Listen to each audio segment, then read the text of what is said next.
let us talk about the big thing that everyone is waiting for, which is Paul Wesley coming over to the originals. Paul Wesley. You know, every time I've asked any one of you who would you like to see come over, it's always been Paul. It's always been Paul. What is it about Paul that you guys all love? Paul's just a great guy. He's fun. He's hilarious, and he's just a kind of he's a jokester. He's just fun to have around.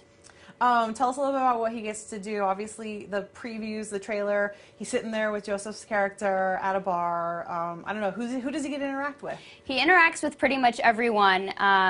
He doesn't interact with me, but I interact with him in a different way, magically.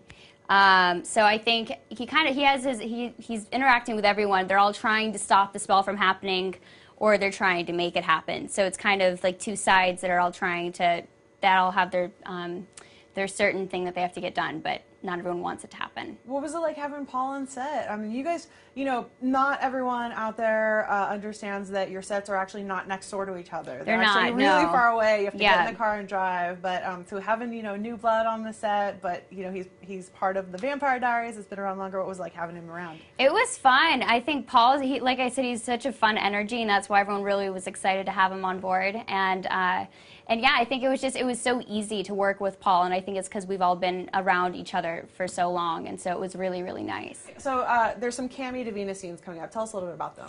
I love Cami Davina scenes because I think it's like you get to see two girls that have come from very much more normal lives, and they interact with each other, and it's kind of like, at times you kind of just see them both just get annoyed with what they're needing to deal with, and they just get to vent to each other, and it's very much kind of, it's very girly, and it's just they're just like two friends, and they just get to just hang out. Does too. the dynamic change at all because Cami is a vampire now, and she's been going through a lot of emotions lately on the show as a vampire, you know, so. I think during her transitions as well, I think there's been a lot of higher stakes that have been going on the show, so I don't think anyone's normal or at kind of whatever that resting point that they would be emotion-wise. So I think that you can definitely tell what she's going through, and then everyone else is dealing with stuff as well.